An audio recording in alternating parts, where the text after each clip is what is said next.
this is Lisa from Mobile Tech Review, and today we're going to look at a pretty cool tablet. This is the Samsung Galaxy Note 10.1 2014 edition. Yes, it is 2013 right now, but it's called the 2014 edition. So this is the second generation of the 10.1-inch Galaxy Note. Big improvements here, particularly the resolution. Much higher resolution display, better looking design, I'd say. We're going to look at it now. So here it is, finally, the refresh of the Galaxy Note 10.1 Android tablet that we've been waiting for. And it's a good one. Samsung really heard what we were hoping for. 2560 by 1600 resolution display right here. Same as the Nexus 10.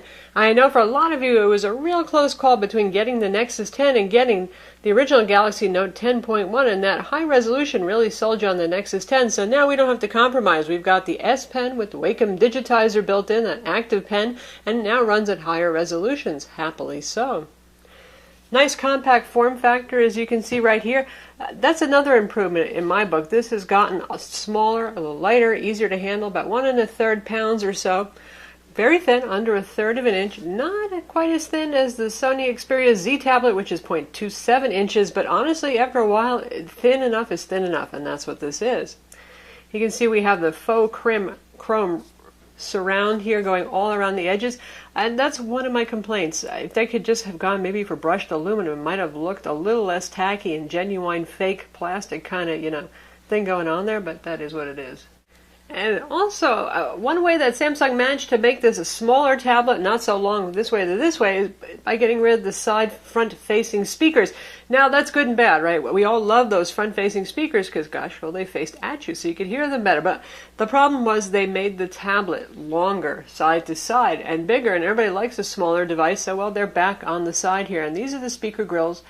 One on this side right up here. Happily, it's up towards the top because most of us do hold our tablet down here, so you're not going to block it with your hand. And the good news is the sound is quite good from here, so the compromise isn't that bad. There's our headphone jack right there. Up top, we have our IR window here. This has the usual watch on software and Samsung consumer IR remote, so you can control your home theater gear. Volume rocker right here, looking particularly plasticky, chromy. Gosh, Samsung, come on, at least fake out aluminum a little bit. Power button right here. There are little ridges on the side. They do help with the grip. Samsung said it went with that whole book metaphor. They're trying to make this thing look sort of like a book. Reminds me of what Lenovo did with laptops a couple of years ago, that hoping to make it look like a book. It doesn't look like a book to me, but it is grippy, so that's good. Here's our other speaker right here. Micro SD XC card slot. Works fine with 64 gig cards under here. And this is where our S Pen lives. And ladies, you will break a fingernail pulling that out. It fits in nice and tight. So there it is. Functions the same as all S Pens. They all will work except for the original Note was slightly different in terms of functionality. We have a button on the pen right here. Fits right in the silo. You won't lose it. Good times. Bottom, micro USB port. Surprisingly, unlike the Note 3 smartphone that came out at the same time, this does not support USB 3.0. It's just your standard micro USB 2.0 connector. But now for the big special treat here on the back. We have the new faux leather look yet again, just like we saw on the Note 3 smartphone. It's nice. It really is. You're not going to look at that and be really convinced that it's leather. It's injection molded plastic. Yes, it is. But it looks kind of classier. We have the faux stitching over here on the edges. And it's a lot grippier. It doesn't look so cheapy, cheesy, shiny as it did on the older Note model. So I would call that a vast improvement. And I do understand why Samsung likes plastics. They're light, they're flexible, all that kind of stuff. Back is sealed on this, unlike Note smartphones, so you won't be taking it off. And speaking of Note smartphones, here we have our white Galaxy Note 3. So you can see the difference between the white and the black. The black is a little bit more grippy and tactile, looks a little more convincingly like leather. It's up to you, though. And to revive your memory here, this is the Note 8, a fine little tablet with pen. Also, this is the white model, so it doesn't quite shine as much, but this is what the back is like. Very slippery, shiny plastic. So give me the fake leather any day. And as I said, again, Note 3 here. Here's our S Pen from the Note 3. Works just fine on this too. So if you happen to buy a different Note product, the Note 3 smartphone, Note 2 smartphone, or the Note 8 in the house as well as this one, you can interchange the pens. On the front we have capacitive touch buttons. You can see they're lit up right now because I've just touched them, and the backlighting goes off after a specified either 1.5 or 6 seconds, and a center mechanical clicky home button. So that means you're not giving up any screen real estate like you would say on the Nexus 10 where you have the on-screen buttons instead. So I'm not going to complain about that. More screen real estate is a good thing. So I think the centerpiece of this upgrade is going to be the lovely new display where everything is just sharp and beautiful on here. It's a lovely, lovely screen. Again, 2560 by 1600 pixels. Nice high resolution, matches the Nexus 10. I think it's going to be the new standard in resolution for higher end 10-inch tablets. You can tell the difference. Yes, you can. If you're reading text, particularly on web pages, text is going to look a whole lot sharper on it. Photos are going to look much more beautiful.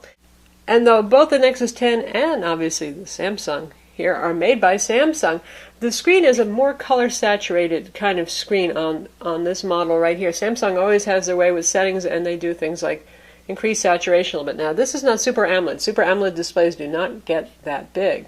Take a look at settings over here. You can see for our modes, we have reading mode here, by the way, which increases contrast and softens the whites a little bit.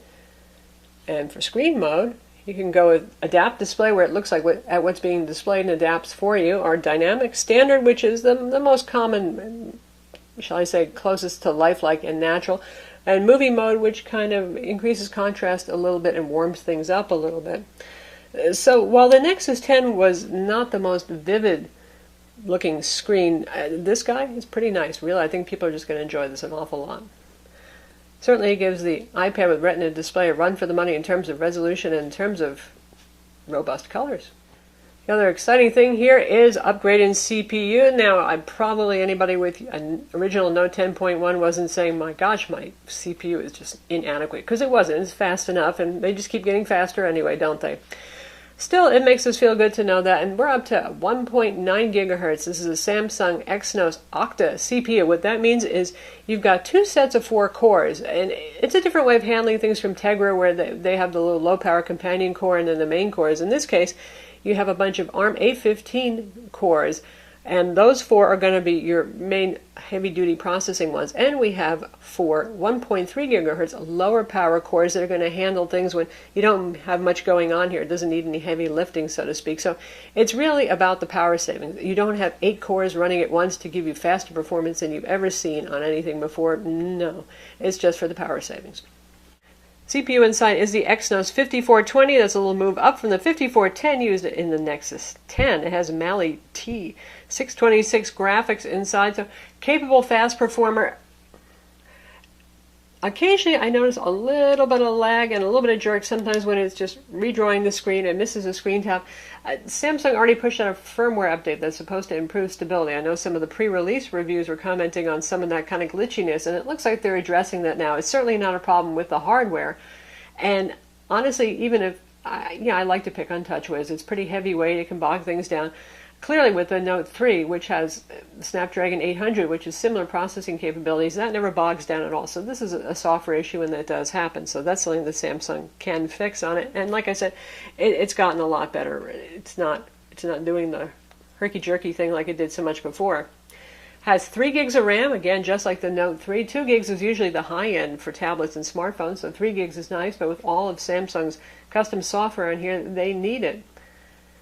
32 gigs of storage on our model right here. You can also get it with 16 gigs. And by the way, the price has gone up by $50. So you're looking at $549 in the US for the 16 gig or $599 for the 32 gig. In either case, it's available in your choice of black or white for that back color. Battery capacity is increased a little bit in this guy. Again, the battery is sealed inside on this. 8,220 milliamps inside. That's up from 7,000 on the last generation Note 10.1. In practice, that for us has meant so far about 7.5 to 8.5 hours of screen on time, depending on how much multimedia and heavy-duty stuff we're doing. Now, if you play a whole lot of 3D games, if you're really into Nova 3, you're going to shorten those run times. If you spend a lot of time reading ebooks or web pages, it's going to be at the longer end of that.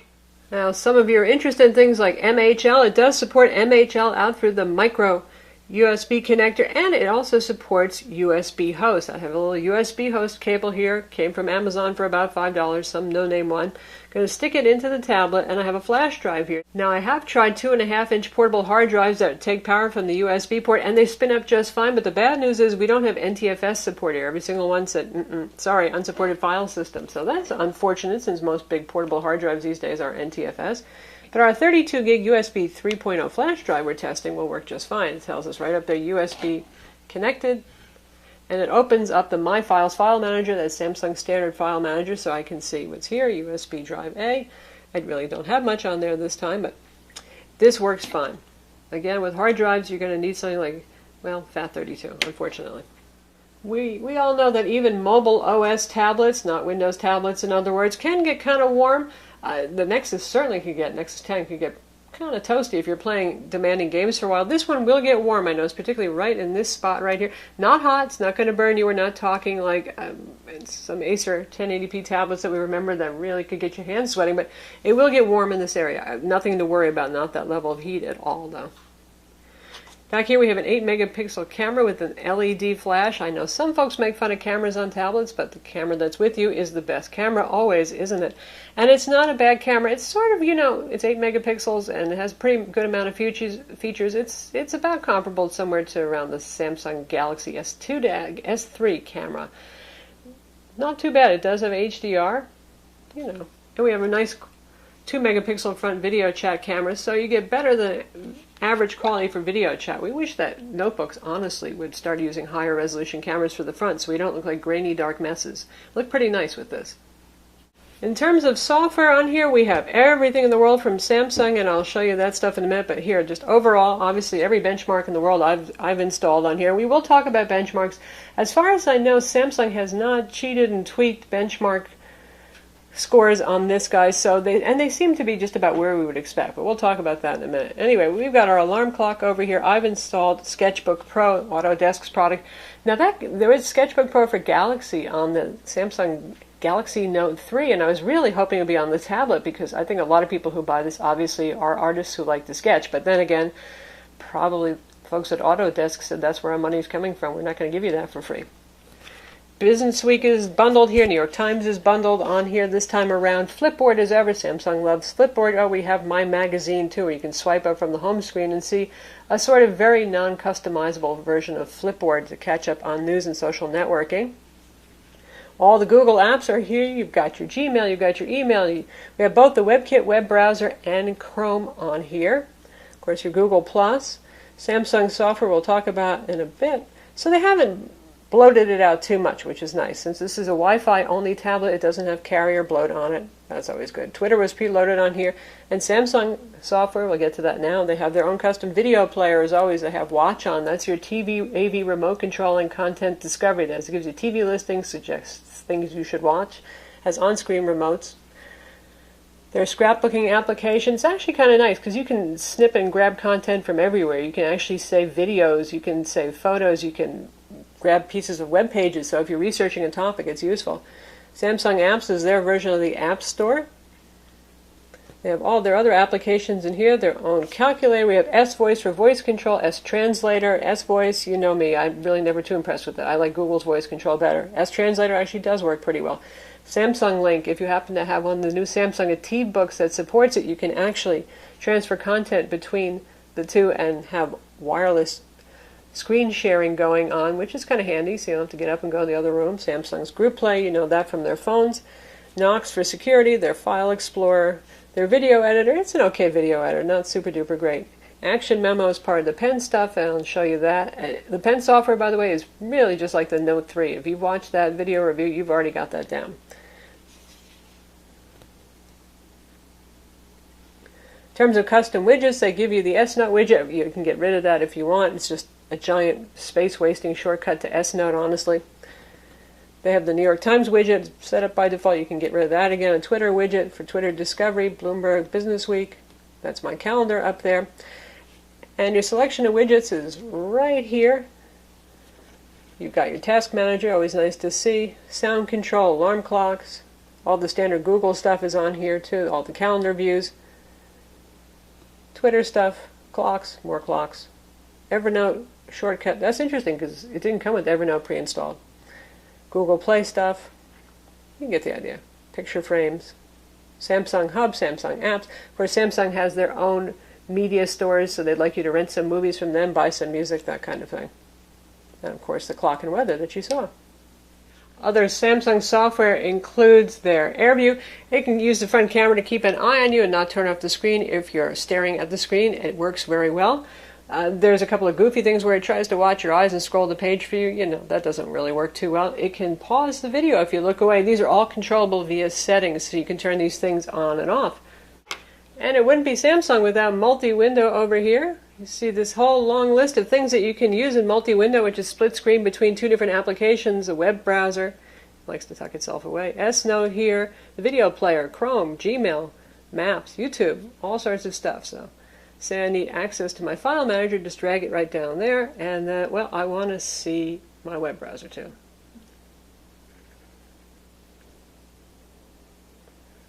Which would like me to register my Galaxy right now. So there it is, it's resizable between the two. On a 10-inch tablet, this is at its most useful, honestly, because these are both big enough that you can really see and interact, and you can do some clipping and dragging of content between windows now. A limited support for what you can do there, but nice to have. And make it as small as that if you want. So it's very customizable, it's very nice. And that's accessible via this little tab right here on the side. Now, if that little tab gets annoying, which sometimes it can, you really don't want to see that when you're playing a game, for example, you just press and hold the back button to make it appear and disappear, and that little tab is gone. Standard Samsung stuff there. Now with the pen, we have the hover feature right here, so put the pen near the screen, click the little button on the side, makes a little sound, and we can get to our action memo, which is the abbreviated version of S-Note. We have our scrapbooker again, where you can pull in various kinds of content and save them to a file. We can search using the pen, we can do a screenshot and then annotate the screenshot, and then we have ScreenWrite right here. I'll show you. So it's just taking a picture. And I can circle something and whatever, make notes, that kind of thing. Useful if you've got a map, for example, up on the screen, maybe something like that, or if you're marking up a web page, a PDF, anything at all, it's kind of nice to be able to do that. Speaking of PDFs, the S Pen, which is, again, Wacom technology inside, pressure sensitivity, great for drawing, for more natural writing, very precise, small tip here. It's not like those fat capacitive stylus that you might use for an iPad or all the other tablets that don't support a digital pen, so much, much better experience there. And a lot of applications on Android now support it. So, for example, Adobe supports that with their PDF reader. You can make annotations, you can sign your documents using this pen. Very nice there. Several art programs are Wacom aware, including Autodesk Sketchbook Pro that we saw there. There's others like Layer Painter, there's many notes applications. So it's not like you're stuck only relying on Samsung's applications to use this wonderful pen. Viewing angles, as you can see, are quite good, other than glare being a factor. And screen gets quite bright too. Now, the default auto brightness, first time you boot it up, it's going to run auto brightness, and if you're not in a very bright room, you're going to think this must be the crappiest screen in the world. It's auto brightness. It's really bent on power saving. Go ahead and disable it, set the brightness where you like. Anyway, let's talk about benchmark results for a minute. In Quadrant, it scored 17,914. These numbers are all going to be very similar to Tegra 4 tablets and to the NVIDIA Shield, so that's about where we would expect them to be, and also pretty close to the Snapdragon 800. 3D Mark Ice Storm, the extreme test, 9,332. The demo played at 35.9 frames per second. Antutu, 33,838. Graphics Bench, formerly known as GL Benchmarked, the 2.7 version of that program running the Egypt 2.5 off-screen test, so that's independent of resolution, 66 frames per second. All very good numbers for those of you who follow benchmarks. Good stuff. SunSpider, not that impressive, using the WebKit web browser, which is actually usually a little faster than Chrome for that test. That was 1,050. Lower numbers are better there, so we've seen some in the 800s is about the best on Android, so I'd like to see that improve a little bit with some JavaScript optimization or something there. It's not that hideous a number either. It's just fine, and web browsing is a pleasant experience.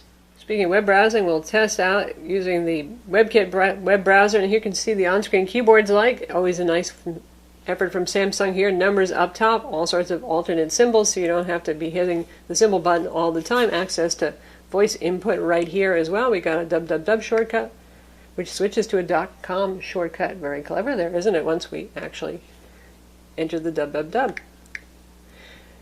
Loud and clicky here. You don't have to have it make sounds, but it does help. By default, this being a Samsung product with TouchWiz software, it's going to bloop and make all sorts of little watery sounds every time you touch the screen until you disable that. So here we've loaded Mobile Tech Review. Looks beautiful. Nice vivid colors there. Very fluid zooming. Good experience right there. And we'll check out our Galaxy Note 3 review and play a video so you can see what that's like. Very sharp text here. I mean, right now it just doesn't get better than that. You're not going to see any jaggies, any haloing whatsoever.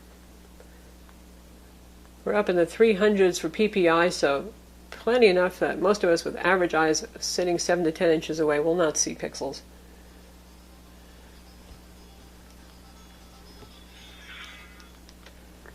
Halfway volume. This is Lisa from Mobile Tech Review, and another year, another fabulous phablet from Samsung. This is the Samsung Galaxy Note 3, obviously the third generation. Looks great. Not the world's loudest set of speakers, but not cheesy or hissy sounding either. Definitely better than the lower end Galaxy products, the non-Note tablets. Now our camera application actually has a good set of features here, and it looks just like Samsung phones, recent ones if you're used to that. And you get all the modes here, so this is kind of fairly deluxo for a tablet, honestly. We have auto mode, we have the usual beauty shot, night shot, sports shot, panorama mode, eraser, so you can get rid of photobombing, HDR, the drama shot, which is pretty fun, sound and shot, so it actually captures a little bit of audio with your photo, best photo. Nice selection right there. We're going to leave it with auto right now, and you can control the flash, and we can get to even more settings over here. Flash control, whether we're recording, location tagging, white balance, exposure value. Video, we can record up to 1080p. I have turned video stabilization on. It's off by default. Trust me, a tablet is a big and shaky thing. You need video stabilization to be turned on. And we have burst photo mode taking here, face detection, metering mode, center weighted matrix and spot. Nice to have those. So there you go. We can tap to focus on little ducky. We can shoot photos while shooting video as well. And how about photo quality? Some of these aren't bad. Now, I don't expect Mr. Ducky here to look too good, but it's not a bad shot taken outdoor. Look at all the detail in there, and the exposure is reasonably good. Not too much whiteout or anything like that. A lot of detail on the interesting flower there. It has bloom on the yellows, literally you can see that. The other details are pretty sharp, the green leaves. Color bias, a little bit wrong there, a little bit too cool. And our grass has been whited out completely there. So again, think about last generation smartphone camera, and that's where you're at. So it's not going to be too bad. And a lot of detail right here. And not too much over sharpening, really. Sometimes to get that effect of having a lot of detail, there's an obnoxious level of sharpening. Not so much. So not too bad. So for pen stuff, first we're going to look at S-Note, which is Samsung's built-in note-taking application that has certainly grown up. We can switch between text mode if you actually want to use the keyboard, handwriting or drawing mode right here. We've got our eraser, and this is a selection tool. It looks like cloud. You might think this is cloud access, but it's not. But that's actually the selection tool right there, and undo and redo right here. And so we're going to stick with that, and you can see I can pick my colors and all that kind of thing. Right now I'm just going to be doing handwriting, so I'm going to just leave it with easy peasy black. And I'm going to undo the tap to the screen. There is palm rejection here. You can set it to ignore your hand. So look, I'm leaning all over the screen, right? I'm doing this. Nothing happened. Where my palm was, nothing at all. So now I'm going to write the word hello, badly as ever, select it, and here's my options. And I'm going to transform it. And you can choose shape, formula, text, shape and text. We're just going to go with text in this case. Worked just fine. Now we'll go for, oops, and now we'll go for formula.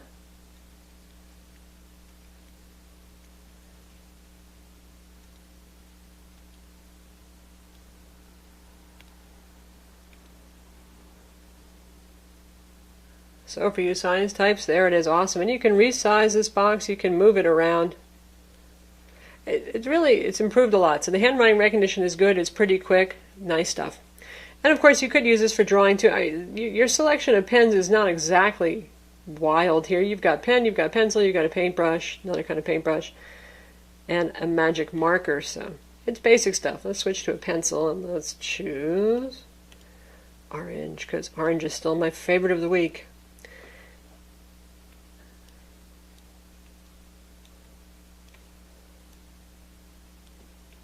And you can see the latency is pretty good. It's not lagging behind, and as long as you're using an S Pen, the cursor is going to stay pretty much right directly under your pen. If you use some of the Wacom Tablet PC-enabled pens, you might notice an offset, but it's pretty darn quick.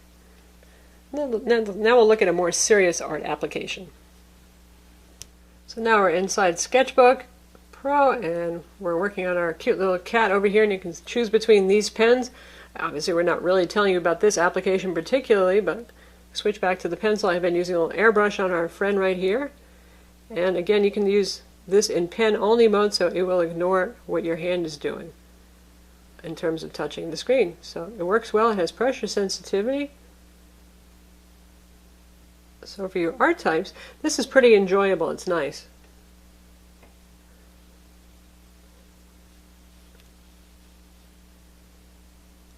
We'll give them some orange highlights with the airbrush. Look a little bit more colorful. You get the idea. So it works just fine. So for those of you who are interested in artwork and like to work with a particularly large canvas, obviously the Note 10.1, especially among Android tablets, is going to be one of your few choices. Now if you want to look at Windows tablets, you can get those with digital pens generally using the same Wacom technology as well. But among mobile OS tablets, the Note is really it. Now we'll test out Riptide 2 for some gaming here.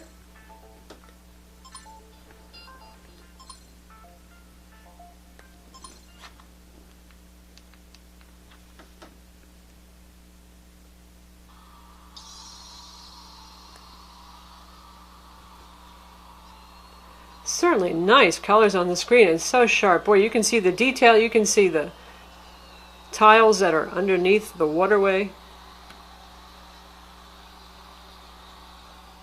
Smooth. I'm seeing good frame rates here. I'm not seeing anything too weird at all. Certainly. Oops, missed my ramp. We've got our water splashes on the screen. So it's playing very nicely, as it should. And got a nice fast full 4 cores running when you're playing a game like this for the A15 cores. Do some water tricks and it's still keeping up with the frame rate. Looks great. Definitely a go for gaming here.